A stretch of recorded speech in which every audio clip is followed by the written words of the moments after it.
We know that the climate on many college campuses is not always the most friendly towards conservative students, particularly those who take firm stances on hot-button issues.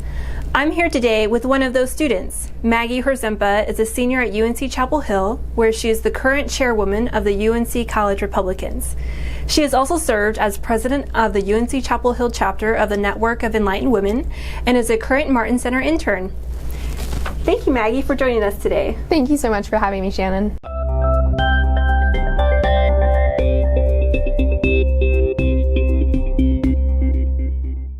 So Maggie, how long have you been involved in conservative student groups at UNC-Chapel Hill, and what prompted you to join? So I've been involved with conservative student groups at Chapel Hill since my freshman year, so this is going to my fourth year. I was prompted to join because I noticed that something was missing on campus. There were clubs for everything and any interest that anybody could have, except for if you were a conservative. So they had a ukulele club, a Democratic Socialist Club, and of course Young Democrats.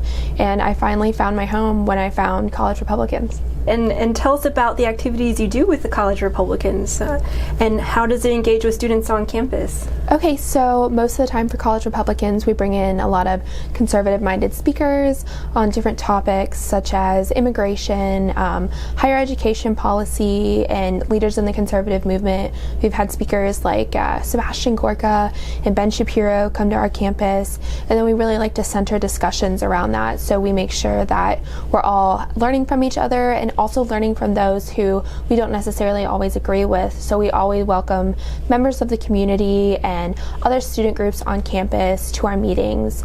At first glance, a lot of students on campus don't think we're that friendly and that open to learning from each other, but we have a lot of collaboration between ourselves and other student groups on campus. It's been shown that people will come up to us and say, oh, you know, I'm so glad there's a College Republican chapter on campus. It's great for students who are grounded in their conservatism and Republican ideals, and also for those who are a little bit more swaying on the conservative spectrum as well. So we heard from a former Martin Center intern a few weeks ago, Joseph Warda, and he said that based on some survey results and his own experiences, bureaucratic red tape and burdensome policies were more of a hindrance to students' freedom of speech rather than outright shouting down of speech, such as administrators prohibiting speakers from coming to campus, violent protests, etc. In terms of free speech, what has your experience at Chapel Hill been?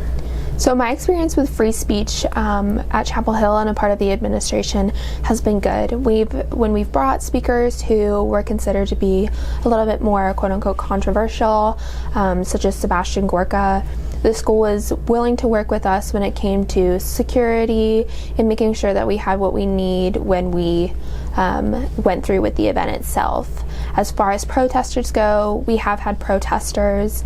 It's gotten bad at a few of our events before, but other than that, since a lot of people don't know we're on campus, and most of the time we don't attract that much attention with the local and state speakers that we bring, we don't really have that many issues. In my experience as the chairwoman, we've never not been able to bring a speaker to campus, and I feel the North Carolina free speech laws has also improved that immensely. Well, that's wonderful to hear. So you're a double major in philosophy and political science. Have there ever been instances where your professors advocate for particular political positions in the classroom?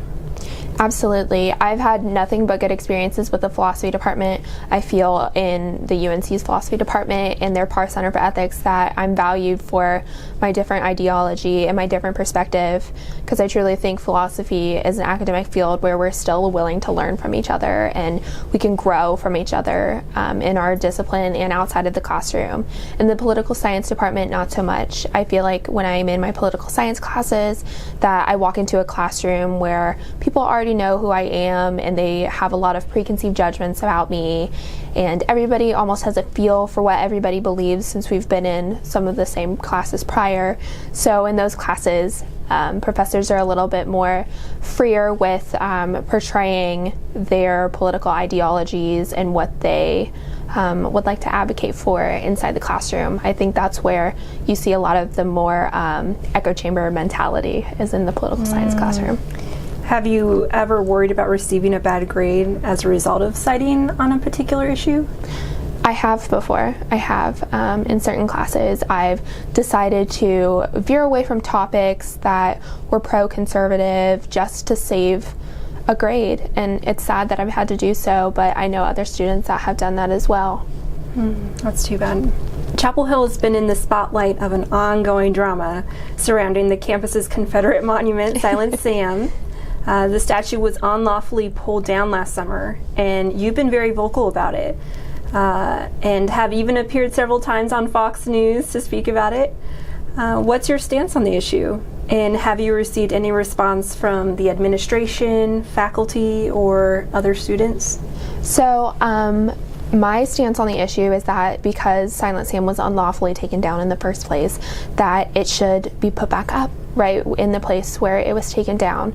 I would support the statue coming down if we had discussion and the considerations of the whole student body was taken into consideration, the whole Chapel Hill community and the North Carolina taxpayers. Because Chapel Hill is a public university, we still have to keep in mind that there's North Carolina taxpayers that have their own opinions, and their opinions matter as well.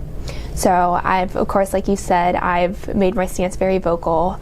A lot of people don't like me because of that, and that's where a lot of the preconceived notions come from that I was talking about prior. As far as Folt's suggestion to build the museum on South Campus to house Silent Sam, just like the Board of Governors and many others, I don't support that, and I'm glad that that was vetoed. And I think that the new chancellor needs to come in being willing to work with the Board of Governors and the North Carolina General Assembly, and to really be willing to hear the voices that are a lot of the times covered up by a very vocal minority, which is who pulled down that statue back in August. So with Chancellor Folt on her way out, what qualities would you hope to see in the next chancellor? So from the next chancellor, I hope to see a little bit more transparency. While Carol Folt would send out her all-call emails where she would share the happenings on behalf of the administration, there were things that she was not transparent about, like the academic scandal with the NCAA. I feel that instead of using that opportunity as a way to grow and restore UNC's academic integrity, she kind of swept it under the bus a little bit. And I also hope to see a chancellor that's willing to work with different parts of the community. We are a public university, like I said, and so being able to work with the students on campus, the Chapel Hill community, and the North Carolina taxpayers, with the Board of Governors and the General Assembly, is really something that I would value, especially on the issue of Silent Sam.